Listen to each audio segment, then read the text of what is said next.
네, 이명박 전 대통령 어제 재판에 넘겨졌죠. 현재 구치소 수감 중인데 자신의 SNS를 통해 검찰 기소를 강하게 비난했습니다. 이 글은 이 전 대통령이 기소 시점에 맞춰 미리 작성해 비서실에 맡겨놓은 거라고 하는데요. 자신과 측근들의 수감을 무술 옥사라고 표현했습니다.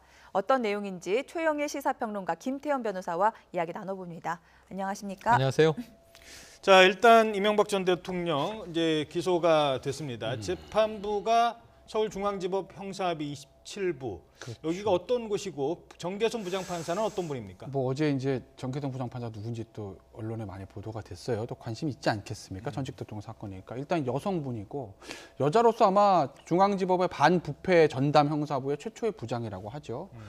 사시 27기, 연수원 27기, 연수원 27기면은 지금 어제 이제 수사 결과 발표했던 한동훈 3차장의 연수원 동기입니다. 아하. 연수원 동기인데 당시에 이제 사법시험을 수석했다는 거죠. 37회 수석을 하고, 그리고 이제 역시 사실 수석 출신이기 때문에 초임도 서울중앙지법이고 이제 엘리트 코스만 거쳤고, 근데 이번에 형사 반부패 전담부 여사 최초의 부장이 됐는데 우리법연구회 출신이라고 하죠. 네. 예, 그리고 예전에 사시 수석할 때 이제 그 당시만 해도 사시 수석 합격자는 신문에서 인터뷰하지 않았습니까? 예. 근데 인터뷰할 때 가장 이제 존경하는 사람은 조영래 변호사, 고 조영래 변호사를 뽑았다고 해요. 그런 것들을 봤을 때 아무래도 조금 엄격한 스타일 아니겠느냐, 뭐 이런 얘기들이 나오고 있죠. 예. 네. 첫 재판은 이르면 이달 말부터 열릴 것으로 보이는데 아무래도 쟁점이 다스 실소유주 논란에서부터 출발할 것으로 보인다고 해요. 출발뿐만 아니라 끝도 거기입니다. 그게 네. 이제 처음부터 다라고 보시면 돼요. 아마 이 재판에 혐의 여러 가지가 있지만 재판의 한 8할은 다스 실소유자, 제가 극단적으로 말씀드리는 거예요. 8할은 아마 다스 실소유자 문제에 집중될 수밖에 그 없는 전제가 거죠. 성립돼야 다른 얘기들이 그렇죠. 다 이루어지는 거죠. 제일 큰 게 횡령이 한 380, 390억 정도 되는 거고, 지금 뇌물이 삼성 뇌물이요. 삼성 뇌물이 사실 67억 정도 되는 것이거든요. 근데 그거의 전제 조건은 다스가 이명박 전 대통령 거라고 전제가 되는 것을 전제로 해서 이제 횡령이라든지 뇌물수수가 나오는 것이기 때문에 그게 아마 깨지게 되면 횡령이나 뇌물수수도 무죄 나올 가능성이 높죠. 그러니까 그게 아마 검찰의 공격 포인트. 그러니까 한동훈 3차장 어제 이제 수사결과 발표할 때도 보고 그 전에 몇 번 그 기자들과 티타임 했을 때 이명박 전 대통령 조사받을 때 그때도 보면 그런 얘기를 합니다. 다스가 누구 거냐는 것이 전제가 되는 것이기 때문에 이것을 먼저 조사하는 것이다라는 얘기를 합니다. 그 정도로 가장 중요하다는 거고, 이명박 전 대통령 중도 거기에 모든 방어막을 치는 거죠. 네. 그게 인정이 돼버리면 횡령이나 삼성 뇌물 쪽 굉장히 어려워지는 것이거든요. 이명박 전 대통령 입장에서 보면. 알겠습니다. 자, 어제 나온 얘기 중에 눈에 띄는 게요. 그 청와대 경호관이 네. 영포 빌딩에 출근을 했다. 이런 얘기가 나왔습니다. 그렇죠. 그러니까 영포 빌딩에서 고 김재정 씨 누구냐면 처남. 네. 처남이었고 다스의 이제 주주였죠. 이 역시 차명으로 이제 이명박 전 대통령의 주식을 명의 보유했던 게 아니냐로 이제 지금 추정되는 인물입니다. 예. 그 이후에 이제 사후에는 부인에게 또 넘어갔죠. 이 상황에서 영포 빌딩에 지금 우리가 알다시피 청계재단이 있고요.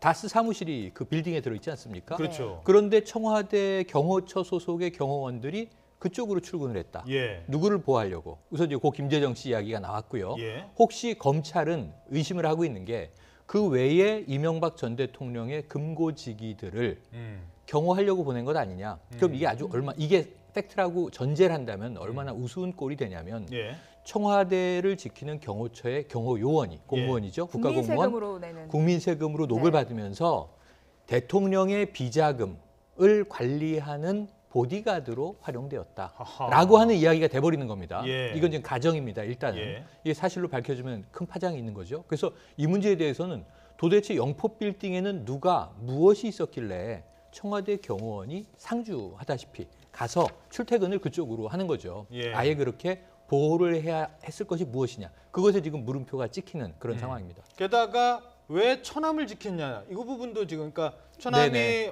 몸이 이제 불편해지니까 네. 대통령 경호법상에 대통령 또는 외국의 국가 네. 원수 또는 IOC 위원 이런 사람들이 왔을 때는 하게 돼 있어요. 하게 그 돼 외에 대통령이 뭐 지정하는 자 뭐 네. 이런 정도로 돼 자, 있겠지만 이렇게 돼 있습니다. 이게 지금 최근에 이희호 여사 경호 문제 때문에 예. 국회에서 여야 공방이 있으면서 네. 우리가 명확히 알게 된 사실인데요. 우선 첫 번째로 경호처의 임무는 대통령과 그 직계 가족을 지키는 겁니다. 예. 그러니까 보호의 필요가 있죠. 그렇죠, 대통령의 당연히. 직계 가족, 영부인, 자녀들, 뭐 혹은 있으면 손자 또는 이제 계시다면 부모님 이 정도까지는 아주 기본적인 업무에 들어가고요. 이 외에 경호처장이 필요하다고 인정하는 내외 요인에 대해서 경호를 수행할 수 있어요. 말씀하신 대로 일시적이긴 하지만 해외 국가 원수, 정상이 들어왔다. 또 IOC 위원장이라든가 평창 동계올림픽에 이런 일이 발생했다. 북측에서 뭐 특사가 왔다. 이러면 경호되는 거 우리가 다 TV로 봐서 알고 있습니다. 예. 네. 그런데 그 외에 지정 필요성이 대통령의 친인척도 뭔가 신변 위협이 있다라고 전제하면 지정할 수 있다고 봅니다. 그런데 이 고 김재정 씨의 경우에는 일상적인 경호를 받은 것으로 지금 드러나고 있는데 예. 그 필요성이 무엇이냐? 그럼 그 당시 경호처장을 불러서 추궁을 해야 되겠죠. 네. 이 문제가 전 하나하나 이제 밝혀나갈 것으로 예상을 해봅니다. 내곡동 땅 구입비 6억 원도 문제가 됐었는데 애초에 이명박 전 대통령 측에서는 형 이상은 회장이 빌려준 거다라고 얘기했는데 김은옥 여사라고 검찰이 출처를 밝혔어요. 그게 이제 언제 나온 얘기냐면 예전에 이명박 정권 말기에 내곡동 특검이 있었어요. 네. 내곡동 사저 구입 그 땅 공교롭게도 이명박 박근혜 두 전 대통령 다 내곡동입니다. 네. 그러니까 이명박 전 대통령 그 내곡동 지금은 논현동 사저인데 그 당시 이제 내곡동 땅을 구입해서 글로 사저를 이전하려다가 문제가 돼서 철회하고 그냥 논현동에 이제 원래 살던 집으로 돌아간 것이거든요.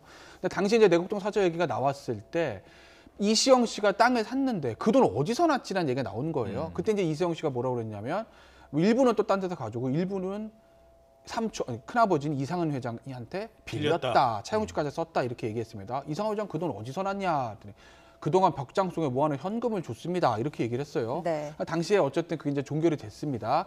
그런데 이번에 검찰에 다시 밝힌 거죠. 당시에 이상은 회장, 큰아버지 이상은 씨가 빌려준 게 아니라 김윤옥 여사가 가지고 있던 현금을 준 거다. 이렇게 얘기했는데 그 현금이 어디서 나온 건지 아직은 밝히진 못했어요. 그러니까 어제 이제 한동훈 3차장이 수사 결과 발표하고 기자들과 티타임 할 때 얘기를 이제 나오면 무슨 얘기를 하냐면 김윤옥 여사한테서 온 거는 맞는데 그 출처가 어딘지는 아직 밝히지 못했다. 다만 대통령부 영부인은 재산 등록하잖아요. 네. 그 재산 등록했던 돈이 아닌 것은 맞다. 그러니까 예를 들어 재산을 100억이라고 등록했으면 그 100억에서 나온 게 아니라 다른 데서 온 건데 그게 어딘지까지는 아직은 밝히지 못했다고 어제 얘기를 했죠. 그거를 조사하려면은 기소를 해서 정식 네. 재판으로 넘기고 그래야지 드러나지 않겠습니까? 사실은 기소 이전에 수사를 먼저 해야 되는 거죠. 예. 수사를 해서 범죄 혐의가 짙다. 상당히 유죄 가능성이 높다라고 검찰이 판단했을 때 이제 법정이 붙이는 거죠. 근데 수사를 안 받고 있잖아요. 근데 수사를 지금 거부하고 있는 상황이죠.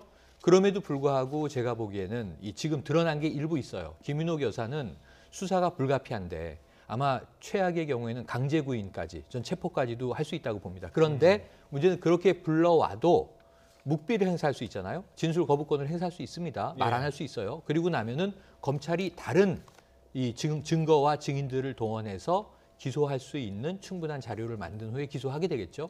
지금 김윤옥 여사가 이미 10억 원대 뇌물의 지금 의혹을 받고 있습니다. 네. 왜냐하면 이필성 전 우리금융지주 회장이 이팔성 회장이 성동조선 해양에서 받은 돈의 일부 5억 5천만 원을 사위인 이상주 변호사를 통해서 김윤옥 여사에게 전달했다는 정황이 하나 있는 겁니다. 사위가 이미 얘기했잖아요. 네.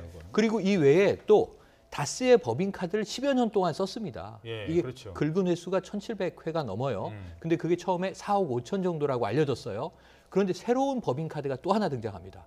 2장의 카드를 썼다. 김윤옥 여사가 주로 썼고 여기서 이제 1억여 원이 더 이제 확인되면서 5억 7천만 원의 다스 돈을 쓴 겁니다. 그리고 이제 여기에 또 있는 거죠. 지금 명품백 약 3천만 원 상당 재미교포 사업가로부터 그 안에 이제 3만 달러 내외의 현금 뭉치가 있었는지 없었는지는 지금 아직 미스테리입니다만 이러한 것들을 다 더해도 지금 10억 원대에 달하는 이제 뇌물 혐의를 받고 있는 대상이 된 거예요. 예. 검찰이 수사를 안 하기가 어렵고 저는 구속 불구속에서는 불구속으로 할 가능성이 높다. 왜냐하면 이 전 대통령이 구속 상태이기 때문에. 네. 하지만 기소를 피하기는 어려울 것으로 보는데 예. 먼저 수사가 전제돼야 되겠죠. 네, 김윤옥 여사 또 아들 이시영 씨에 대한 추가 수사도 불가피할 것으로 보입니다.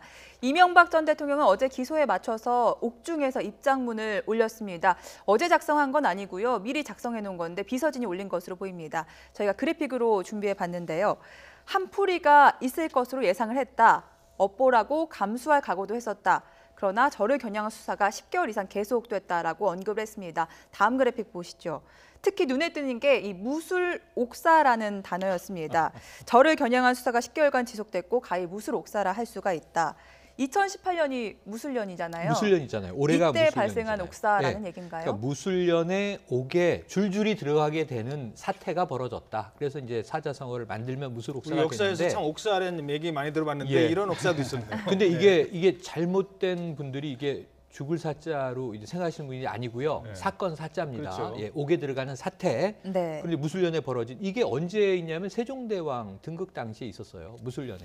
그때 상황이 태종일 때 네. 가문끼리 이제 서로 죽고 죽이는 일이 벌어지면서 사약받고 막 이런 일이 벌어집니다. 그러면서 명예회복도 하게 되고요. 그래서 지금 그 조선시대의 사화를 끌어다 붙인 거라면 무술년이라는 공통점을 가지고 지금은 억울하게 우리 집안이 이렇게 정권으로부터 탄압을 받고 있지만 결국 진실은 드러나고 우리는 이제 화평을 되찾을 것이고 지금 적들이 어찌 보면 정치 보복이라고 하지 않습니까? 예. 결국은 이제 거짓이었다는 게 밝혀질 것이다라는 의미를 내자 안에 담고 있는 거죠. 예. 그러니까 무슨 뭐 본인은 뭐 살인 훈구 아니면 뭐 저 동인 서인 싸우던 그 시절에 네, 내가 이야기를 하고 정권을 있는 거죠. 뺏겨서 결국 우리 내 밑에 있는 100명이 조사를 받고 그 얘기를 하는 거잖아요. 그 얘기를 하는 거죠. 그러니까 예전에도 그러니까 얼마 전부터 사실은 이제 보수 매체에서 그런 얘기를 나왔어요. 조선시대 4대 사화를 연상시킨다. 그러니까 현 정부의 적폐청산 수사가 박근혜 전 대통령이나 이명박 전 대통령 뭐 개인에 그치는 게 아니라 아예 보수 세력을 괴멸시키려는 거 아니냐. 4대 사화를 연상시킨다는 얘기가 이제 그런 이제 칼럼들에서 그런 얘기를 쓰는 분들이 좀 있었죠. 그게 나왔는데 거기서 저는 아이디어를 좀 얻은 거라고 보고 예. 그럼 결국 이제 이명박 전 대통령이 이렇게 무술옥사. 사실 언론에 어제 검찰 수사 발표도 했었고 어제 이명박 전 대통령 입장문도 나왔는데 언론에 딱 들어오는 것도 무술옥사 이거 네 단어입니다. 사실 언론은 또 이런 데 관심 가지지 않습니까? 그렇죠. 예. 근데 이명박 전 대통령이 무술옥사 얘기하고 내 측근들 100명 얘기 뭐 다 잡혀 들어갔다. 국정원 댓글 뭐 자유민주 체제 어제 이제 김영철 얘기까지 했습니다. 그 목적은 뭐겠느냐라는 거죠. 본인이 살기 위해서 그랬을까요? 저는 아니라고 봐요. 이명박 전 대통령 본인은 알 겁니다. 이렇게 한들 본인이 박근혜 전 대통령과 달리 핵심 지지층이 없기 때문에 내가 이렇게 뭐 자유민주 체제 한다, 뭐 좌파 정부다, 보수 개혁 이런 얘기 한다 한들 내가 어떻게 무슨 뭐 좀 살아날 수 있을까 보지는 않을 겁니다. 제가 봤을 때는요. 앞서 이제 최영일 평론가 얘기하셨는데 저 부인과 아들을 지키게 한 거죠. 전 그렇게 봐요. 그러니까 이미 자기 수사는 벌어진 거니까 여기서 뭐 되돌릴 수는 없는 거고 지금 검찰에 더 나가면 부인 그다음에 아들 아니겠습니까? 여기까지 더 나아간 것을 막아야 되겠다. 그러면 이제 두 가지입니다. 선택. 이런 경우에 이 상태에서 내가 강력하게 저항을 했는데 여기서 내가 수그러들고 자백하고 잘못했습니다. 정말 잘못했고 다 내 거니까요. 저희 가족과 아들만 살려주십시오. 죄송합니다. 이걸 할 건지 아니면 더 강하게 나가가지고 검찰에 발을 물고 건지 두 단계거든요. 선택이 길어있는 거예요. 여기서 이명박 전 대통령 입장에서 돌아가진 못하죠. 잘못했습니다. 다 제 거니까요. 제가 10년이고 20년, 30년 다 제가 있을 테니까 저희 불쌍한 와이프와 아들만 살려. 이건 못할 겁니다. 이 상황에서 더 세게 나가는 거죠. 그래서 보수의 계멸이다, 자유민주주의 와해다, 무술옥사다, 내 측근 다 죽어나간다 이 얘기까지 해서 강하게 나가서 검찰에 좀 발을 묶어놓고 현 정부 입장에서도 이거 좀 부담되는데 그냥 이명박 정부 탄날만 끝내지 그 부인이랑 아들까지 했다가 이거 지방선거인데 좀 그렇지 않겠어? 라는 흐름들이 나오기를 바라고 무술옥사라는 저는 강한 단어를 썼던 걸로 봐요. 네. 실제로 어떻게 효과가 있을지 좀 하나의 지켜봐야 전략이라고 되겠습니다. 보신 건데 어제 옥중 입장문이 모두 12장으로 네. 이루어져 있습니다. 혐의에 대해서 아주 조목조목 반박을 했는데 그중에 네. 첫 번째로 볼 게 전 재산을 모두 기부했다는 네, 내용입니다. 네. 청계재단 얘기인데요. 이게 참 황당스러운 얘기입니다. 네. 제가 듣기에는 왜냐하면 청계재단의 실체를 국민들이 잘 모르시는데요. 사실은 이 글에 보면 12매가 A4 12매는 아니고 원고지 12매입니다. 읽어보시면 페이스북이 아주 길진 않아요. 내용은 다 잘 요약돼 있는데 입장이 우선은 자신은 재산을 어머니와의 약속을 지키기 위해서 사회에 환원했다는 거예요. 실제로 2008년 대통령 공약으로도 약속하고 전 재산 약 330억 원 정도를 출연을 해서 청계재단이 만들어집니다. 청계재단에 환원한 재산이 관리되고 있는 거죠. 출연했다는 것에서는 나는 사회에 돌려줬으니까 내 거 아니다 그럴 수 있지만 청계재단은 여기도 또 금고지기, 재산관리인이 등장을 해요. 네. 청계재단의 사무국장이 지금 구속 상태에서 진술한 내용이 이명박 전 대통령에게 보고가 됐다. 그리고 그 청계재단이 있는 또 다스 사무실이 있는 영포빌딩 지하에서 청와대 문서가 무더기로 나왔지 않습니까? 근데 청계재단의 그럼 사업 내용을 들여다보면 장학과 복지 사업을 한다고 했는데 330억의 기금으로 만들어진 재단이 많이 할 때는 한 4억 원대, 적게 할 때는 한 1억 원대 연간 장학금을 줍니다. 네. 근데 장학금의 액수가 점점 줄어요. 그래서 왜 300억이나 재단 기금이 있는데 이렇게 장학금을 조금 찔끔찔끔 줄까? 따져보니 이거 언론에서 이제 이 취재해서 나온 얘기입니다만 빚을 갚고 있어요. 그러니까 부동산 건물을 출연을 한 건데 이명박 전 대통령이 천신일 회장에게 빌렸던 돈을 갚느라고 저당 잡힌 건물이었고요. 네. 그러니까 이 건물의 저당을 다 해지하기 위해서 청계재단이 또 50억 원을 금융권에서 이 대출을 받아서 갚고 그 이자를 연간 2억 원대 이자를 내고 있습니다.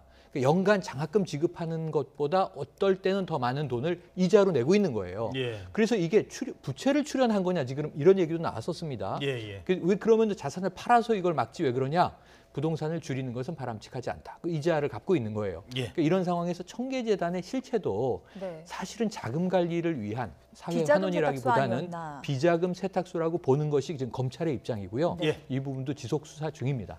그 사실 청계재단이라는 걸 만드는 시기가 언제였냐면요. 2007년 대선 때 여기서 계속 BBK가 논란이 되니까 대선 선거일 직전에 사회 환원하겠다는 얘기를 그때 했습니다. 그리고 선거 치르고 당선이 됐죠. 나중에 그 약속 지키라고 하니까 재단을 만든 겁니다. 환원이라는 거는 그냥 주면 돼요. 네. 주고 열심히 잘 쓰세요. 근데 그렇게 안 하고 재단을 만들어서 그 돈을 재단을 누가 출연을 한 관리하느냐. 거죠. 네. 결국은 내 아들이 관리하면 그게 누구 겁니까? 이런 부분들이 있는 거죠. 그리고 두 번째 것도 보시죠. 다스가 내게 아니다라는 부분을 이렇게 얘기를 합니다. 다스는 가족 기업이기 때문에 경영상의 조언을 한 거지만 나는 한 주도 갖고 있지 않다. 지금 국민들이 궁금해하는 거는요. 주주 명부 달라는 게 아닙니다. 그렇죠. 실소유주를 묻는 겁니다. 이건 뭐 따로 질문 드리지 않아도 알 수 있을 것 같고요. 세 번째 거 보겠습니다. 소송비 대납. 이 부분은 조금 이제 얘기를 좀 부탁을 드려야 될 것 같습니다. 뭐 검찰 수사를 통해 처음 알았다고 주장을 하지만은 문제는 대가성이잖아요. 자, 삼성이 소송비를 대납을 한 대가가 있어야 뇌물이 되는 것 아니겠습니까? 아니 대가성보다 저게 더 선제 조건이에요. 그러니까 아무리 대가성이 있어도 이명박 전 대통령 만약에 몰랐다면 이명박 전 대통령한테 네 입장 그거고 난 몰랐고 아래에서 다 아는 거야. 기본적으로 이거거든요. 그러면 몰랐다는 부분부터 먼저 그거를 이제 해결이 돼야 되는데 그러니까 결국 진술이에요. 근데 제가 알기로는 김백준 기획관의 이 부분에 대한 진술이 굉장히 구체적이에요. 맞아요. 그러니까 아마 언론에 한번 보도된 적이 있는데 이학수 뭐 이름까지 다 나오잖아요. 다 나왔고 아마 누가 저 김백준 기획관이 굉장히 구체적이에요. 그러니까 누구 때문에 김석한, 그러니까 김석한이라는 사람을 누구 통해서 소개받아서 그 이미 그건 뭐 제가 말씀드리는데 그 영장에 나온 얘기긴 하지만 어쨌든 검사 출신의 저 이명박 정부 때 감사원 감사위원을 지냈던 사람입니다. 이명박 전 대통령 대선 캠프에서 BBK 방어했던 사람. 그 사람의 소개로 김석한 변호사를 소개받아서 청와대에 들어가서 이명박 전 대통령 독대를 하고 거기서 다 모든 게 이루어졌다는 것이거든요. 그리고 이제 이명박 전 대통령이 김백준 기획관한테 야 나머지 돈 받아와 이렇게 얘기했다는 거 아니겠어요. 야 돈이 남았다는데. 돈 받아와, 돈이 남았다는데. 그래서 김백준 기획관이 이학수 실장한테 이거 어떻게 처리는 되겠습니까? 이학수 이건 처리 못 한다고 얘기한 거고. 못 한답니다. 그러니까 이명박 전 대통령이 김백준 기획관한테 그럼 미국 가서 받아와 이렇게 얘기했다는 거 아니겠어요. 그게 김백준 기획관의 진술 내용이에요. 굉장히 구체적인 거죠. 그 사실 그리고 이 수사가 시작된 게 뭐냐면 어디서부터 시작된 거냐면 영포빌딩 지하 2층이 압수수색 당했어요. 거기서 문건이 하나 나옵니다. 그 문건이 뭐냐면 총무기획관실을 만든 VIP 보고용 문건이에요. 그렇죠. 거기 삼성 소드비 대납 얘기가 다 나옵니다. 우리가 이제 청와대뿐만 아니라 일반 회사에서도 사장님한테 보고하지 않을 건데 밑에도 왜 만든 겁니까? 이거 일하기 싫은데 그렇지 않습니까? 그렇죠. 그러니까 VIP, 그러니까 이명박 전 대통령 보고하지 않을 건데 김백준 기획관이 그냥 이명박 대통령 모르는 건데 자 이명박 대통령 보고용으로 본인이 그냥 기억하기 위해서 수첩 메모도 아니고 정식 보고문서 쓸 이유가 없잖아요. 그렇죠. 그걸 썼다는 얘기는 VIP, 즉 이명박 전 대통령한테 보고를 하기 위한 거고 그랬다는 얘기 이명박 전 대통령 다 알고 있었다고 보는 게 그게 상식에 맞는 거 아니겠어요? 만약에 김백준 기획관은 혼자 수첩에 적은 거라면 혼자 다 아는 거니까 혼자만 기억하기 위해서 썼다라고 말을 할 수도 있겠으나 그게 아니라 정식 총무기획관실 문건이 나온 것이거든요. 그 문건이 나왔기 때문에 검찰이 그 문건을 가지고 김백준 기획관한테 이거 뭡니까라고 물어본 거고 그래서 이제 진술의 시작이 된 것이거든요. 알겠습니다. 이제 그 부분은 이제 모른다는 부분이고 이제 대가성 부분은 나중에 이건희 회장이 이제 단독으로 사면을 받지 않습니까? 그렇죠. 근데 이쪽에서는 이렇게 얘기합니다. 평창 동계올림픽 유치를 위해서 우리는 국익을 위해서 한 거다. 이쪽은 검찰은 이 삼성 소송비 대남도 결국 이건희 회장의 특별 사면과 연관이 있다. 이제 이런 법정 싸움을 할 것 같거든요. 그 부분은 겉으로는 사실은 그 당시에 그러니까 사면의 대가가 뭐 여러 가지는 있겠죠. 그러니까 그 원포인트 사면 논란이 좀 있었는데 당시 어쨌든 평창 올림픽이 위한 것도 컸을 겁니다. 그러니까 예를 들어서 사면의 이유가 한 10개 정도 되면 그게 아는 많은 부분을 차지했을 거긴 해요. 그런데 이 특활비를 소송비를 대납해준 그런 부분이 사면이나 10개 이유 중에서 단 하나라도 차지한다고 하면 10%로 차지한다고 보면 택하성이 있다고 볼 수밖에 없는 거죠. 예를 들어서 90%가 평창올림픽을 위한 것이라 하더라도 나머지 10비 그 소송비 대납도 해줘야 되지 않겠어? 라는 거라면 그럼 대가성이 있다고 볼 수밖에 없죠. 검찰은 어저께 뭐라고 얘기하면 삼성 측에서도, 그러니까 이게 한동훈 3차장 얘기입니다. 삼성 네. 측에서도 사면을 기대하고 소송비 대납을 해줬다는 진술이 있었다라고 얘기를 합니다. 그러니까 주는 사람은 그걸 어느 정도 기대를 했다는 거 아니겠어요?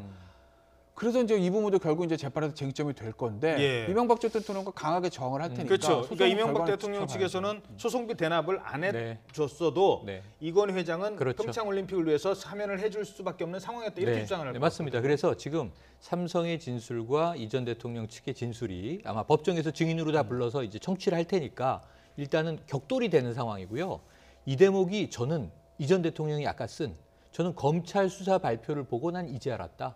그 다스의 소송비를 뭐 삼성전자가 대납을 했고 이게 뇌물이라고 지금 이야기하는 걸 나는 재임할 때까지 최근까지 몰랐다라는 얘기잖아요. 이게 이명박 전 대통령의 발을 강하게 잡을 거예요. 왜냐하면 법정에 몰랐다는 가면 누구랑 싸우게 되냐면 김백준 총무기획관하고 그렇죠. 싸우게 돼요. 네. 아까 무술옥사 얘기하면서 내 휘하에 우리 가족을 포함해서 내 가신들 100여 명을 이렇게 원세훈전 국정원장부터 시작해서 다 칼로 치고 있는데 말이야 그랬는데 법정 가면은 자기의 최측근하고 자기하고. 다른 말을 맞춰야 되는 상황이에요. 예. 김백준 전 이 비서관은 이 기획관은 물러날 곳이 없어요. 왜냐하면 이 전 대통령의 진술이 맞는 것 같습니다.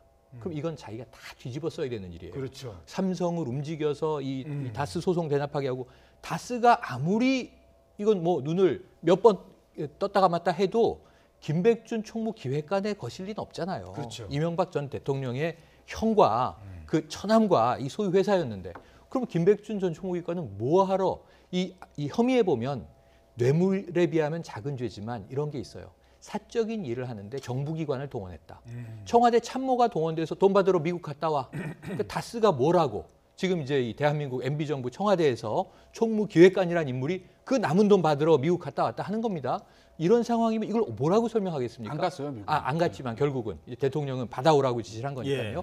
그러니까 그러면은 이제 총무기획관의 입장에서는 제가 혼자 심심해서 했어요. 이러겠습니까? 그러니까 법정에서 이것을 이명박 전 대통령은 뭐라고 설명을 하겠느냐고요. 그래서 저는 완강한 부인은 더 깨지기 쉬워요. 아하. 법리적 논리로. 예. 그러니까 웬만큼 이 완충적으로 도망갈 그렇죠. 곳을 만들면서 예. 이야기를 던졌어야 되는데 아예 몰랐다라고 지금, 하는 너무 거는 세게 얘기했기 때문에 예. 저 말이 거짓말이 되면 다른 말들도 다 거짓말이 될 신뢰하기 어려워진다. 가능성이, 예. 그러니까 굉장히 이제 위험한 수를 이 전 두고 있는 대통령이 거죠. SNS에다가 턱 둔 겁니다. 굳이 뭐 이 얘기는 이번 건과 관련이 없습니다. 최근에 모 정치인이 성추행 논란 일어나니까 자기는 그 호텔에 가지도 않았다라고 했다가 나중에 그 말이 맞아요. 드러나면서 그러니까 너무 크게 거짓말을 하면은요 드러날 수도 있다는 것 같습니다. 네, 또 특수활동비에 대한 언급도 있었는데 특수활동비를 딴 데다 쓰도록 보고받거나 지시한 일이 결단코 없다고 했고요. 이게 법적으로 문제가 되면 내가 책임을 지겠다라고 언급을 했습니다. 이건 자신 있다는 건가요? 뭐 어떤 건가요? 지금 아마 제가 알기로는 이명박 전 대통령 측에서 그나마 제일 자신 있어 하는 게 뭐냐면 제일 자신 있어 하는 게 그 부분 이제 뭐 대선 전에 받았던 돈들. 그건 뇌물이 아니라 정치자금법이다. 그 공소시효 문제가 있으니까 그건 이제 자신 있어 하고 그다음에 이 특활비 문제도 좀 자신 있어 하는 것 같아요. 왜냐하면 좀 실체가 없다고 보는 것 같아요. 이명박 전 대통령 측은 아마 그런 것들이 좀 반영이 되는 거 아닌가 싶긴 한데 하지만 밑에 이제 그것으로 법적으로 문제가 된다면 제가 책임을 지겠다는 이런 말들은 자백한다는 얘기가 아니라 이건 뭐 정치적인 수사인 거죠. 예. 정치적 수사 그 이상이 아니라고 봐요. 알겠습니다. 자, 이명박 전 대통령 이제 본격적인 재판이 시작됐고요. 6개월가량 재판이 진행된 다음에 구속 연장 기간이 되면 최대 뭐 박근혜 전 대통령 사례로 봤을 때 1년까지 걸릴 수도 있다라는 얘기도 나오고 있고요. 그 전망만 그렇습니다. 간단하게 네, 한번 간단하게 해주시죠. 말씀드리면 박근혜 전 대통령 지금 18가지 혐의, 16개 유죄, 2개 무죄 나오는데 1년 걸렸습니다. 딱 1년 걸렸습니다. 뭐 이제 370일. 그 이제 구속으로부터는 그렇고요. 실제로 이제 이 기소된 시점부터 4월 17일에 기소돼서 4월 6일에 판결이 나왔으니까 정말 1년에서 지금 한 11일 모자르거든요. 예. 이명박 전 대통령도 그 규모에 있어서는 비견할 만해요. 예. 저는 1년 플러스 알파 갈 것으로 예견을 해봅니다. 알겠습니다.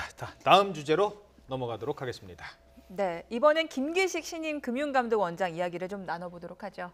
네, 김기식 원장이 외유성 출장 논란에 대해 사과했지만 논란이 사그러들지 않고 있는 상황인데요.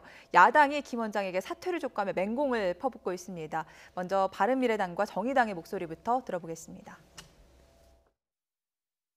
문재인 대통령이 임명한 참여연대 출신 신임 금융감독원장은 19대 국회의원 시절에 피감기관과 또 심지어 민간은행의 돈으로 외유를 다녀온 부패한 인사로서 형사처벌을 받을 수도 있는 사람입니다. 본인의 도덕성부터 문제가 있는 사람인데 이런 사람이 수장으로 있는 금융감독원이 과연 삼성증권 사건을 엄정하게 조사할 수 있을지 의문입니다. 문재인 대통령은 금융감독원장을 당장 해임하고 검찰은 이 사람을 수사해야 할 것입니다. 어제 김기식 금융감독원장이 국민 눈높이에 부합하지 못했던 것을 사과한다면서도 기관에 특별히 혜택을 준 것은 없다는 입장을 밝혔다. 날선 개혁의 칼을 들어야 하는 입장에서 뚜렷이 드러나는 흠결을 안고 제대로 직무를 수행할 수 있을지 의문이다. 어제 김 원장이 내놓은 해명이 진실에 부합하는지는 두고 봐야 할 일이다. 김 원장은 국민들이 납득할 수 있는 보다 구체적인 해명을 내놓아야 할 것이다. 네, 그러니까 김기식 지금 금융감독원장이 국회의원 시절 정무위 소속 간사이던 시절이었습니다. 그때 이제 해외 출장을 갔다 오는데요. 저 중에서 2014년, 2015년, 2015년 네. 두 번의 얘기가 있는데 지금 가장 논란이 되고 있는 게 2015년 5월이죠. 맞습니다. 전체적으로는 4건인데요. 더민주연구소 이제 설립 이후에 문제가 있는데 교육비 500~600만 원 뭐 강연료 받았다. 거의 프로젝트를 수주했다. 수의계약으로 이런 얘기가 있지만 지금 제일 핵심은 3건의 외유 중에 2015년 5월 마지막 네. TF라고 돼 있는데 대외경제정책연구원이죠. 예. 이쪽에 이제 예산 관련해서 정부가 예산을 주는 기관입니다. 예산 관련해서 이게 제일 외유가 길어요. 왜냐하면 9박 10일이에요. 예. 그리고 영국과 유럽이에요. 그 여기를 돌아왔는데 이 전체적으로 비용이 한 3천만 원이 넘는 금액이니까 예. 꽤 됩니다. 예. 그런데 이것이 이제 외유성 아니냐. 그러니까 결국 이제 이 키예프 기관은 이렇게 좀 외유를 접대성으로 보내주고 결국 예산을 좀 확보하려고 했던 것 아니냐. 근데 이런 의혹이 커진 거예요. 다른 것도 마찬가지입니다. 한국거래소는 결국은 자본시장법에 대한 문제에서 의원에게 좀 로비를 한 것이다. 또 우리은행도 이제 중국과 인도 보내주거든요. 그런데 이제 그 경우에는 우리은행은 이제 의혹 제기에 대해서 조금 이제 정치권에서 막을 필요가 있었다. 그래서 다 대가성 아니냐라는 것이 이제 야당의 의혹이에요. 예. 하지만 지금 이 9박 10일 워낙 길기도 한데 여기 추가해서 또 하나는 정책비서와 다녀왔다. 단 둘이 다녀왔다라고 하는 문제를 야당이 제기했는데 정책비서가 아니라 인턴이더라. 어허. 20대 인턴과 갔다 왔다는 게 좀 이례적이고 납득하기 어렵지 않느냐. 김기식 전 의원이죠. 지금 이제 신임 금감원장 예. 해명은 했습니다. 우리 의원실은 신부는 인턴이 맞지만 전문직으로 다 각각 이 업무 대응을 하게 했기 때문에 신부는 인턴이지만 정책비서였던 것도 맞다. 이렇게 얘기를 한 거죠. 여기에 대해서 지금 오늘 이 시간에도 여론이 좀 갑론을 박하고 있는 상황이라 이게 6.13 선거전 아니겠습니까? 예. 네. 여기서 이제 청와대 인사인데 사실은 삼각편대예요. 장하성 청와대 정책실장, 예. 김상조 공정거래위원장, 예. 그리고 이번에 김기식 금감원장까지 해서 재벌개혁의 삼각편대인데 제일 새로운 축 하나가 지금 흔들흔들하고 있는 그런 상황이 된 거죠. 예. 네, 지금 야당에서는 아까 저희가 녹취로 들어봤지만은 검찰 수사하고 사퇴해야 된다라고 얘기를 하는데 실제로 이런 외유성 출장이 법적으로 뇌물죄에 해당할 수 있습니까? 예전에 아마 그런 적이 있어요. 90년대 초반에 아마 당시에 이제 상공위원회라고 하죠. 상공위원회 이제 그 위원들이 그 외유성 출장을 저렇게 갔다가 네. 구속된 사례도 있어요. 있는데 차이는 뭐냐면 그때는 부부 동반이 좀 있었고 금액도 지금 한 3천 몇백만 원 나오잖아요. 그때도 3천 몇백만 원입니다. 근데 사실은 20년 전이 거의 한 30년 가까이 됐죠. 그때 3천만 원이라고 지금 3천만 원은 사실 화폐 가치는 다르죠. 네네. 그러니까 좀 규모의 차이, 그다음에 동행한 사람의 차이는 있긴 하지만 어쨌든 과거에 그런 전례가 있었던 건 맞아요. 뭐 완전히 그 다 동일한 건 아니지만요. 그런데 어찌됐든 간에 법적 처벌은 뭐 나중 문제고 일단 중요한 건 정치적 책임 아니겠습니까? 과연 저 자리에서 저 업무를 수행할 수 있을까라는 금융감독원이 우리가 법원 검찰한테 강력한 도덕성을 요구하는 것도 그 부분이거든요. 좀 다른 얘기긴 하지만 안태근 전 검사장의 미투 얘기가 나왔을 때 더 공분했던 건 검사인데 법을 적용하는 사람인데 저런 일을 해라는 겁니다. 예. 판검사의 뇌물 문제가 나왔을 때 더 엄격한 건 바로 그 부분이에요. 근데 지금 금융감독 원장입니다. 지금 금융감독원이 가장 해야 되는 일 뭐죠? 삼성증권 사태입니다. 근데 금융감독 원장이 야 잘해 할 수 있겠습니까? 본인부터 문제가 있는데 누구보다도 좀 도덕성을 갖춰야 되는 자리인데 그 자리에 과연 과거에 외유성 논란이 있었던 출장을 갔던 사람이 있는 것이 맞겠느냐. 더군다나 김기식 신입 원장이 누구보다도 의원 시절에 이 문제에 대해서 강하게 비판했던 거 아니겠어요? 외유성 네. 출장 문제, 그다음에 김영란법의 문제, 이거에 대해서 도덕성을 누구보다도 강하게 요구했던 본인이 그렇게 했다라는 거에 대해서 이게 국민이 납득을 하겠냐고요. 예. 자, 그러자 그 자유한국당 김성태 원내대표는요. 같이 다녀온 비서가 인턴이었고 갔다 와서 고속 승진을 했다. 이렇게 주장을 했습니다. 들어보시죠. 김기식 원장이 지난 2015년 5월 25일부터 9박 10일간의 항제 예유를 다녀왔습니다. 항제 예유의 비용은 3천만 원이 넘게 들었다고 합니다. 당시 함께 수행한 비서가 담당 업무를 하는 정책 비서라고 했습니다마는 함께 수행한 여비서는 인턴 신분이었습니다. 인턴은 엄연한 교육생입니다. 그런 인턴 여비서를 업무 보좌로 함께 동행했다? 공교로운 일인지 이 여비서 인턴은 항제 예유에 수행을 한 이후에 2015년 6월 18일 날 9급 비서로 국회 사무처에 등록이 되었습니다. 그리고 6개월여 만에 2016년 2월 10일 7급 또 여비서로 승진 또 임명 변경 등록되었다는 사실도 알려집니다. 네, 이런 부분들이 문제가 되자 바로 김기식 원장이 오늘 아침 라디오 인터뷰에서 해명을 했습니다. 이어서 들어보시죠.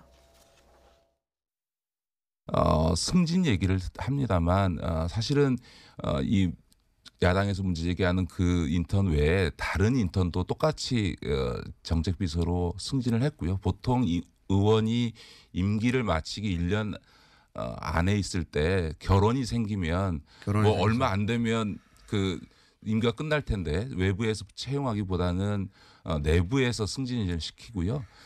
고속이라고 얘기를 합니다만 저희 행정비서의 경우에는 9급에서 그렇게 내부 충원으로 승진을 하다 보니까 그 기간 동안에 9급에서 6급으로 승진을 했습니다. 그런 점에서 그 문제를 삼고 있는 그분만 뭐 초고속 승진했다 이건 전혀 사실이 아니다라는 점 말씀드립니다. 알겠습니다.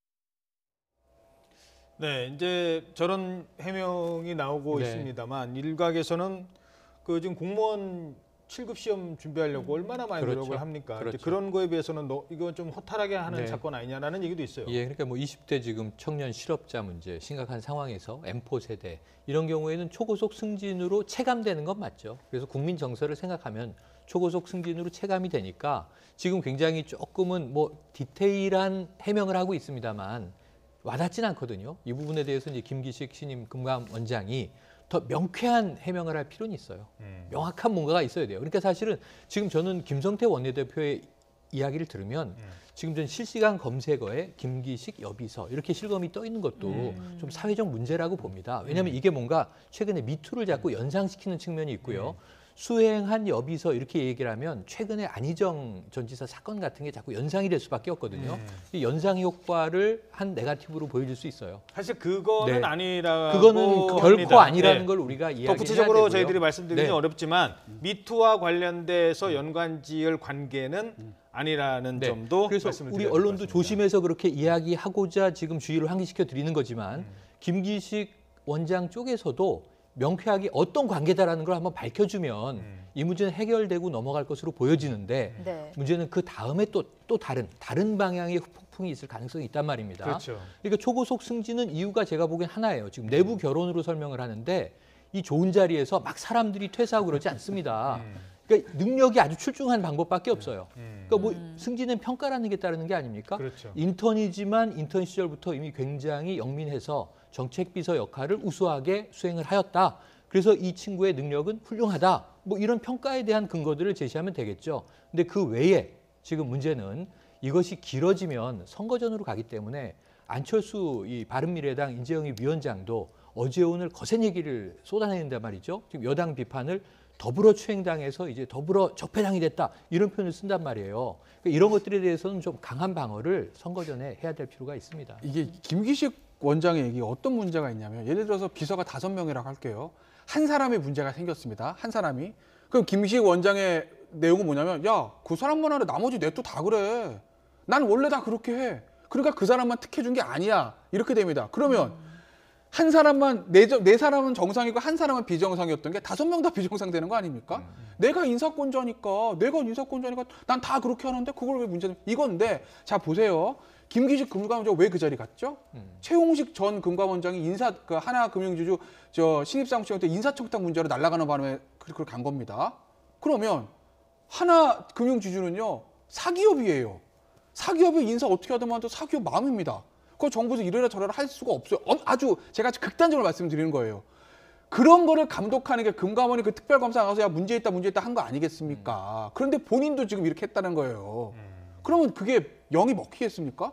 지금 금감원장 가서 어떤 금융주주에서 신입사원 채용할 때 문제 있고 특혜 주는 거에 대해서 무슨 말을 할 자격이 있겠어요. 예.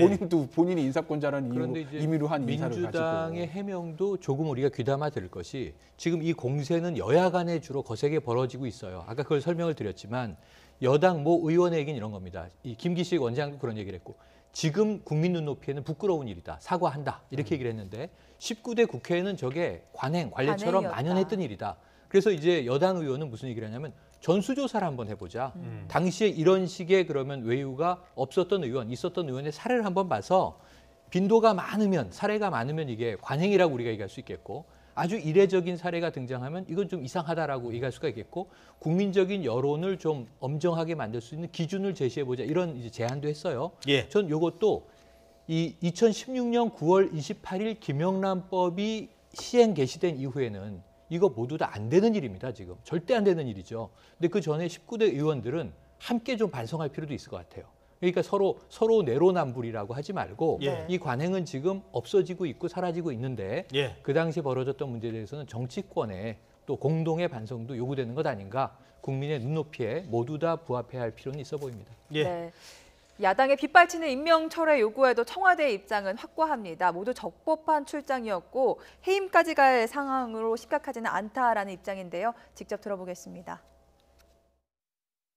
청와대의 조국 민정수석은 임종석 비서실장의 지시에 따라서 4월 6일부터 9일까지 김기식 금융감독원장을 둘러싼 일부 언론의 의혹 제기에 대해 그 내용을 확인했습니다. 그 결과 의혹이 제기된 해외 출장건들은 모두 공적인 목적으로 이루어진 것이며 적법하다는 결론을 내렸습니다. 국민의 기대와 눈높이에 부합하지 않는다는 지적은 겸허하게 받아들이나 그렇다고 해임에 이를 정도로 심각하지는 않은 것으로 판단을 내렸습니다. 예. 자, 청와대가 정면 돌파에 나선 네. 배경은 어디에 있다고 보십니까? 문재인 정부 들어와서 이제 5월이면 1년 되지 않습니까? 문재인 대통령 취임 1년인데 가장 좀 고역을 치른 경우가 다 인사 문제예요. 야당의 공세도 워낙 거세기도 했지만 그 무엇보다도 이제 촛불 이후에 가장 이제 깨끗하고 투명한 정부를 만들기 위한 노력을 하고 그리고 국민 평가는 지금 좋죠. 대체로 대통령 국정 지지율이 워낙 좋기 때문에 그럼에도 불구하고 좀 흠결을 찾는다 그러면 인사 때마다 고생을 했어요. 김상조 공정거래위원장은 처음에 인사에서 이런 의혹 제기에 직면했는데 그걸 잘 넘으면서 오히려 더 좋은 이미지를 갖는 데 성공하기도 했습니다. 강경화 외교부 장관도 마찬가지입니다. 어제 이화여대 강연 아주 성공적으로 했는데 초기에는 그 남편과의 재산 문제 때문에 여러 가지 이제 문제가 됐었습니다만 잘 극복을 해왔죠. 지금 청와대의 기대는 김기식 금감원장도 그렇게 좀 극복해줬으면 하는데 네. 지금 이게 6.13 지방선거 전이란 말이에요. 이게 저는 상황이 안 좋습니다. 그래서 여기서 이게 잘 마무리가 되고 여론의 해명이 되면 다행인데 여기서 혹여라도 한두 건이 더 나오게 되면 상당히 위태로워질 수가 있다. 아슬아슬한 상황이다. 청와대는 일단은 배수진 쳤고요. 감싸게 들어갔습니다. 이 다음은 이제 김기식 원장이 얼만큼 당당하고 떳떳하냐 여기에 달려 있는 거로 봅니다. 조국 수석이 다시 한번 의혹들을 확인했다고 하는데 청와대 눈높이에서 이 정도는 괜찮다라고 보는 걸까요? 근데 인사문제 나왔을 때 항상 그랬어요. 조국 수석 다 확인했다고. 근데 뭐 정부적으로 뭐 판단해봤더니 문제가 아니라고 뭐 이렇게 생각했다는 건데 한번 이번 인사 얘기 이제 이 현 정부 인사 문제를 쭉 보면 한자 문제가 생길 때마다 아무래도 인사검증이나 조국 수석 얘기가 나오지 않습니까? 두 가지일 거예요. 기본적인 이 사실관계를 팩트를 체크하는 능력이 없던지 아니면 그걸 다 체크했는데 마지막 순간 판단을 해야 되잖아요. 되는지 안. 그 정부적 판단력이 굉장히 결여되든지 둘 중에 하나입니다. 뭔가 문제는 있는 거예요. 제가 그 말씀을 드리고 저는 청와대가 김기식 원장을 감싸는 이유를 납득을 할 수가 없는 게 물론 아마 전 대통령의 강력한 지지도 때문에 그렇겠죠. 오늘 민주당에서 논평 얘기 나온 것 중에 하나가 이런 얘기도 있습니다. 대통령의 강한 지지도를 흠집내기 위한 야당의 공세다라는 얘기들. 그게 이제 강한 지지도에 있는 자신감 아니겠습니까? 더군다나 그리고 뭐가 나와도 웬간하면 이번 지방선거에서는 지금 자유한국당이 워낙 상황이 안 좋기 때문에 어차피 웬만하면 이겨라는 강력한 자신감이 있겠죠. 근데 제가 왜 납득이 안 된다고 말씀드리냐면요. 국가를 운영하는 입장에서 뭐 청와대 입장에서 보면 정말 꼭 필요한 사람일 경우에 웬만한 흠결이 있을 때 뚫고 가야 되는 경우가 있습니다. 저 그거 이해합니다. 예를 들어서 아까 말씀하시는 장하성 정책실장, 김상조 위원장, 김기식 원장까지 참여연대 삼각편대. 정부 초기에 조각을 할 때 장하석 정책실장하고 김상조 공정거래위원장은 그런 케이스예요. 정부를 조각할 때 대통령 머릿속에 정책실장은 장하성, 공정위원장은 김상조 이렇게 해서 간다라는 구상이 있었을 거예요. 그러니까 웬만한 문제를 뚫고 갈 수밖에 없죠. 왜? 거기서 무너지면 이 5년 내 집권 기간에 전체적인 경제 트릭이 틀어지는 것이거든요. 그건 제가 이해합니다. 그런데 김기식 원장은 다르죠. 김기식 원장이 초대 국정원장이었다면 또 얘기는 달라질 수 있어요. 지금 예상치 못한 카드로 최훈식 원장이 갑자기 낭만을 갑자기 온 카드거든요. 그 얘기는 애초에 이 정부 조각을 세팅을 할 때 들어오지 않았다는 거죠. 갑자기 들어온 사람입니다. 그 얘기는 버려도 무방한 카드라는 얘기예요. 얼마든지 버려도 다 좋은 사람을 찾을 수 있을 건데 굳이 이 사람을 감싸면서 논란을 키우면서 앞서 최영희 평론가 지적하신 대로 잘못하면 지방선거에 안 좋은 영향이 있을 수 있는데 이걸 감싸는 이유로 저는 정무적으로도 납득이 안 된다는 거죠. 얻을 게 없다는 거예요. 청와대 입장에서 보면. 자, 청와대는 지금 이 문제를 제기한 언론과 각을 세우고 있습니다. 어제 청와대에서 그 대변인이 조선일보를 향해서 강한 유감을 표명했다고 합니다. 저희들이 그래픽으로 준비를 했는데요. 한번 보겠습니다. 김일겸 청와대 대변인의 발언입니다. 기사 쓸 게 없구나라는 생각을 했다. 말꼬리 물고 늘어졌다라고 하는데 이 기사 문제가 된 기사 제목이 어제자 조선일보 톱기사였어요. 실패한 로비 청와대 김기식 감싸기. 이 관련돼서 또 하나 이제 다른 일이 있습니다. 한미연구소. 그거죠. 네네. 제가 보기에는 관련해서. 한미연구소에 대한 이 매체에 대한 섭섭함은 지금 김의겸 대변인의 경우에 더 클 수 있어요. 왜냐하면 그게 사실은 나중에 좀 사실 확인이 됐지만 매체에서 좀 키운 측면이 큰 건 사실이에요. 존스 홉킨스 대 산하에 가 있는 한미연구소에서 우리나라 뭐 기자라든가 관료라든가 미국 연수를 이제 담당하는 그런 이제 싱크탱크죠. 그런데 거기 우리 정부에서 지원하던 금액에 대해서 사실은 이거는 이번 문재인 정부의 문제가 아니고 역대 정부 모두 다 비용 처리에 대한 보고를 제대로 하지 않으니까 문제를 삼아 왔던 건데 최근에 터진 것을 마치 이게 또 어떤 그 안보에 대한 이념적 차이 때문에 문재인 정부와 싱크탱크가 격돌하는 것처럼 기사가 이제 스토리텔링이 돼 있어요. 그건 청와대가 상당히 섭섭해할 수 있는 대목이라는 부분들이 좀 객관화되고 있는 과정입니다. 근데 그거를 좀 짚어서 문제를 공방을 주고받았으면 좋겠는데 한미연구소를 국민들이 누가 합니까? 학자들이 하는 거거든요. 그러니까 그게 그렇게 큰 이슈가 아니에요, 정치적으로. 근데 지금 김기식 원장 문제는 아주 핫 이슈가 되어 있죠. 지금 2, 3일 동안. 그러니까 청와대는 오히려 그 매체에 대한 섭섭함을 이 김기식 원장에 대한 기사로 이제 공격을 한 것 같은데 이런 문제는 저는 조금 이제 이념적인 결의 차이에서 정부와 매체, 특정 언론 사이에 좀 감정의 골이 쌓여가고 있는 것 아니냐 이런 우려는 되는데 빨리 해소하고 각각의 역할에 충실한 게 좋지 않겠습니까? 그러니까 조선일보가 현 정부에도 굉장히 비판적인 기사를 쓰는 건 맞죠. 사설, 뭐 기명 칼럼, 뭐 무기명 사설, 그다음에 기사까지 굉장히 비판적인 거는 뭐 세상에 다 아는 사실이고 어쨌든 그러니까 긴장 관계가 있고 뭐 최영일 평론가 평상 말씀하신 대로 뭐 감정의 골이 좀 있을 수도 있는데 문제는 없는 걸 썼냐는 거죠. 어쨌든 본인이 실패한 로비라고 말한 거 아니겠습니까? 근데 그 기사 저도 봤는데 보면 청와대 관계자가 실패한 로비라고 했는데 그거 내가 잘못되고 부적절한 표현이었다고 해명했다는 얘기가 들어 있어요. 근데 이제 일면 톱을 이제 굵은 글씨로 실패한 로비라고 이제 기사를 쏜 건데 정찬배는 기사시잖아요. 네. 없는 얘기 씁니까? 그렇잖아요. 어쩌면 관계를 문제죠. 얘기한 거니까 그걸 갖다 쓴 건데 그걸 가지고 말권을 늘어 본인도 김의겸 대변인도 한겨레신문 유명한 기자 출신 아니세요? 예. 본인은 기사 쓸 때 어떻게 썼는지 저는 잘 모르겠으나 그래서 이걸로 뭐 없는 걸 마치 쓴 것처럼 표현하는 건 저는 좀 더군다나 이제 언론을 상대로 해야 되는 대변인 입에서 나올 얘기는 저는 아니라고 봅니다. 네. 알겠습니다. 자, 여기까지 듣도록 하고요. 그 청와대 얘기 나온 김에 김진태 한국당 의원이 임종석 비서실장을 해서 이런 말을 했다고 합니다. 네, 뭐 비서실장이 엄청 높은 줄 아나 본데 하고 비판을 했다는데 어떤 배경에서 이런 발언이 나왔는지 들어보도록 하겠습니다. 임종석 비서실장이 지난주에 국민투표 개정을 촉구합니다라고 자신의 명의로 된 입장문을 발표했습니다. 비서가 무슨 입장이 있어요? 예? 대통령을 보좌해야 되는 게 비서들 아닙니까? 비서실장은 엄청 높은 자리인 줄 아는 모양인데 비서 아닙니까 그냥? 뭐 이런 식으로 할 것 같으면요 우리 개헌 특위에도 저도 그냥 비서관을 보낼게요 그냥. 이러니까 시중 일각에서는 도대체 누가 대통령이고 누가 비서실장인지 모르겠다는 말까지 나오고 있는 거 아닙니까? 자, 대통령 비서실장. 네. 옛날에 김기춘 비서실장도 왕실장 이런 그랬죠. 얘기도 있었는데 네. 비서실장의 위상이라는 게 참 네. 어떻게 하느냐에 따라 달라지지만 보는 네네. 사람들도 저렇게 볼 수 있군요. 저는 지금 저 시각은 이 비서실장의 위상이 낮아졌다는 걸 표현하는 거예요. 박근혜 정부 때는 저런 얘기를 못했습니다. 김기춘 그렇죠. 왕실장에게 저런 비판 대놓고 국회에서 했습니까? 특히 자유한국당, 당시에 새누리당 의원들이. 예. 그러니까 지금 비서실장도 만만하게 비판할 수 있다. 이런 시대가 됐으니까 좋은 시대가 된 걸로 보고요. 하지만 MB정부 때로 거슬러 올라가면 MB정부 지금 또 여러 가지 곤욕스러운 상황에 처해 있지만 그때는 이 직함을 좀 바꿔서 비서실장 아니었고 대통령 실장이라고 했죠. 실장이죠. 임태희 뭐 대통령 실장. 예. 유익 실장. 그때는 조금 이제 대통령 실장 그럼 좀 격이 좀 있어 보이는 느낌은 있었는데 하지만 오랫동안 비서실장으로 써왔고 네. 지금 김진태 의원의 말도 맞는 거예요. 대통령의 비서인 거예요.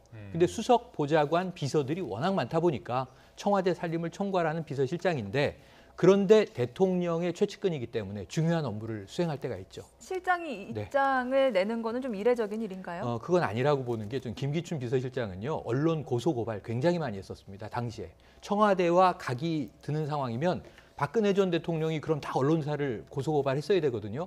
김기춘 실장이 다 했었습니다. 그러니까 이 시절이 불과 몇 년 전이었던 걸 생각을 해보면 어떤 경우에는 비서실장이 입장도 낼 수가 있는데 예. 김진태 의원에게는 그게 좀 못마땅해 보이는 건데 자유롭게 발언하는 것, 전 아주 좋은 시대라는 생각이 들어서 나쁘지 않습니다. 네. 자, 이제 지방선거 얘기 간단하게 좀 짚어보도록 하겠습니다. 3파전 서울시장 3파전으로 치러질 것이다 이런 예상 많은 가운데 한국당의 홍문표 사무총장이 1대1이다 무슨 소리냐 이렇게 얘기를 하고 있습니다.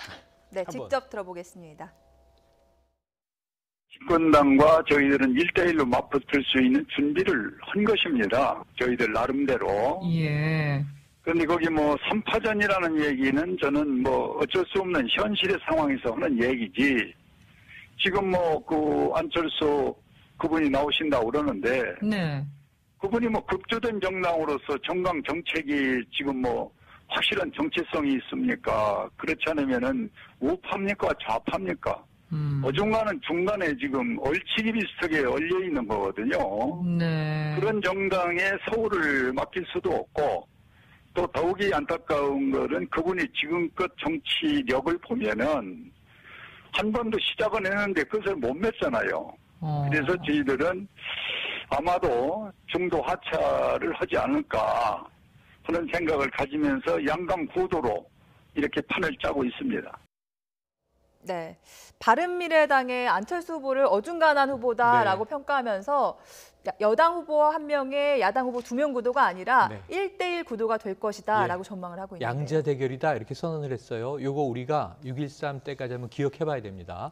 아까 얼치기라는 표현은 뭐 좀 이제 격한 표현이긴 한데 저기서 전 주목한 게 뭐냐면 안철수 이 후보에 대한 예언이에요. 중도 하차할 것이다. 그러니까 그동안 계속 이제 좀 물러났던 어떤 땐 양보라고 표현을 했고 어떤 땐 철수라고 표현을 했지만 이 물러났던 이 전력들 그것에 대해서 지금 자유한국당이 꼬투리를 잡고 이번에도 그럴 것이다. 뒷심발이 못할 것이다. 근데 저는 뭐가 자꾸 떠오르냐면요. 지난해에 조기 대선이 있지 않았습니까?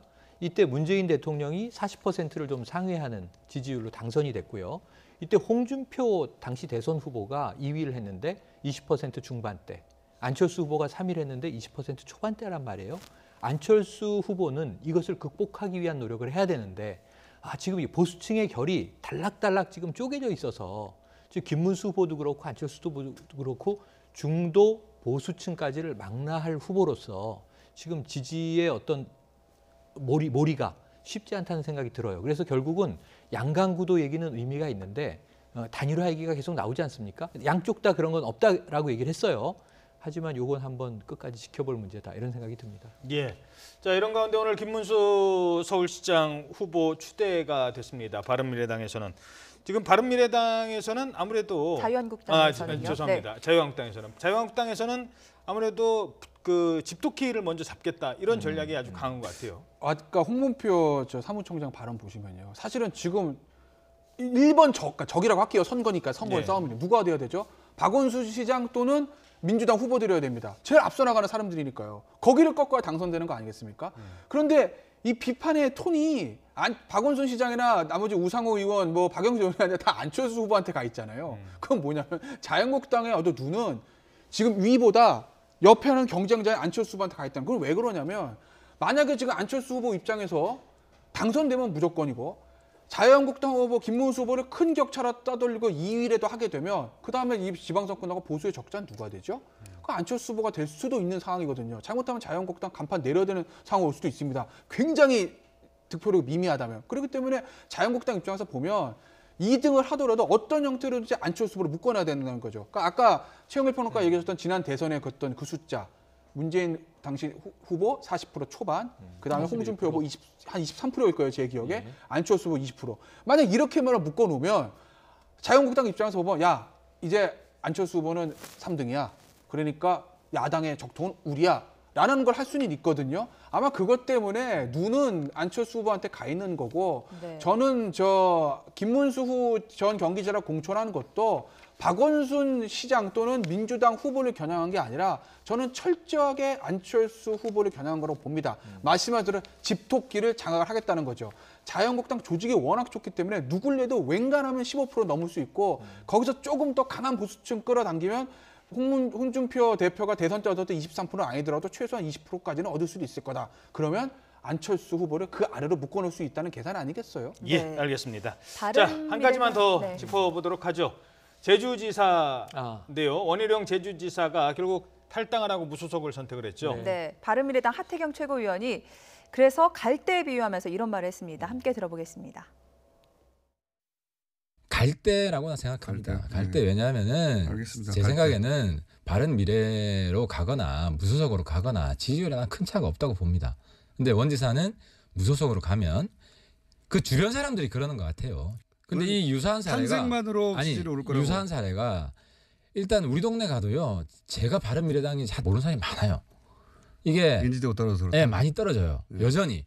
그리고 과거에도 국민의당 만들기 직전에 안철수 신당으로 했을 때 22% 가던 지지율이 국민의당 만들고 8%대로 쫙 가다가 이 문제를 사실 제기했고 감수하고 가자.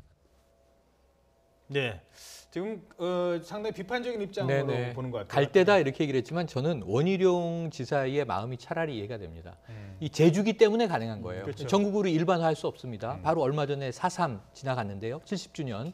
4.3 때 이 양쪽 좌우 이념에서 정말 양민들이 희생됐던 사건이잖아요. 그래서 문재인 대통령이 이번에 두 번째로 참석을 해서 치유, 화해 얘기를 하지 않았습니까?